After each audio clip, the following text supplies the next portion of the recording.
Hi, I'm Zach. If you're new around here, welcome. If you're not new, welcome back to another part of my ongoing series. Posting daily Warhammer content until I own an Acastus Knight Porphyrion.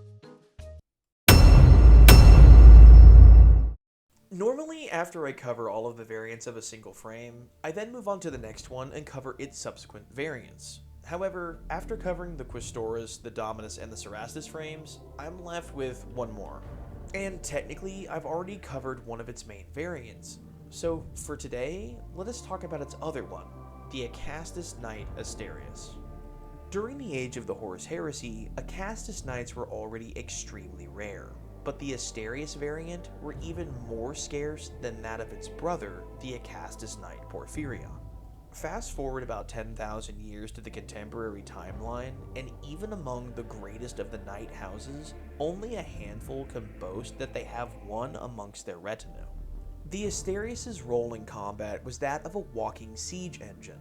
It is armed to the teeth, and its weapons are especially suited to raise the mightiest of opposing edifices, while its secondary weapons are extremely lethal in their own right. First up is the Asterius' Carapace weapon system, the Karachnos Mortar Battery. Designed to saturate enemy fortress ramparts with high-impact rad-phage explosives, it floods the surrounding area with irradiated particles and clear out any entrenched defenders. Next up are the Volkite Culverins. Used as the Asterius' secondary weapon system, the Volkite Culverins are the largest of the Volkite weaponry made by the Imperium. The Culverin fires a concentrated ray of thermal energy at a target, which causes it to explosively ignite. This effect is further amplified when it's used upon organic matter, burning flesh directly into ash and jetting flame, or in some cases, cooking enemies from the inside. Lastly is its major arsenal, the twin-linked conversion beam cannon.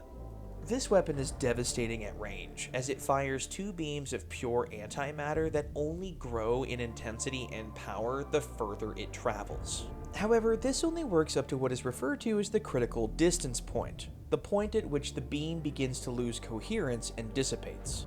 Another complication is that the weapon must be held steady as to not be moved during operation, otherwise it could endanger both the knight itself or nearby allies. To the Mechanicus, the Asterius represents not just battlefield supremacy, but an icon of the machine god's divinity, a walking symbol of the Omnissiah's control and its lethal sanction.